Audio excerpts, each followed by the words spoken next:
औज़ुबिल्लाहिमिनश्शैतानिर्रजीम बिस्मिल्लाहिर्रहमानिर्रहीम सल्लल्लाहु तआला अला हबीबिही मुहम्मद व अला आलिहि वसल्लम। आज का हमारा टॉपिक है दुरूद शरीफ की फजीलत। मैं एक इदारे में मैनेजर हूँ। पिछले दिनों मेरे पास एक आदमी आया। वो सराय आलमगीर का रहने वाला था। वो मुझसे अपने कुछ कागज लेने आया था। मैंने कहा, आपको तो कई साल पहले कागज वापस लेने चाहिए थे, आप इतनी देर से क्यों आए हैं? इसने बताया कि इसकी नजर बंद हो गई थी। वो मुकम्मल तौर पर नाबीना हो गया था। बहुत सारे डॉक्टरों को चेकअप करवाया, लेकिन नजर मुकम्मल और हमेशा के लिए खत्म हो चुकी थी।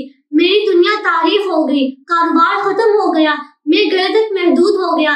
बीवी या बेटा मुझे रोटी खिलाता, बाथरूम लेकर जाता, मैं कुछ भी ना कर सकता था। मेरी तारीफ दुनिया का मुसाफिर बन चुका था, जिसको डॉक्टरों ने भी मायूस कर दिया था। फिर मुझे किसी ने बताया कि तुम दुरूद शरीफ पढ़ा करो। मैंने दुरूद इब्राहिम पढ़ना शुरू कर दिया। मेरे लिए दिन रात बराबर थे। ना अखबार, ना टेलीविजन, ना कारोबार, ना सैर तफरीह, ना दोस्तियां, ना गपशप। मैं सारा दिन सिर्फ दुरूद शरीफ पढ़ता रहता था। दिन रात जागते सोते, वुजू बेवुजू, तादाद बेहिसाब, बस मैं था और दुरूद शरीफ था। फिर एक दिन मुझे रोशनी से महसूस हुई। मैंने बीवी को बताया। इसने कहा, दुरूद शरीफ ही पढ़ते रहे। दूसरे दिन मेरी दुनिया मुकम्मल तौर पर रोशन हो चुकी थी। मुझे सब कुछ नजर आ रहा था, न दम, न दवा, न टीका। दुरूद शरीफ ने मेरी दुनिया रोशन कर दी।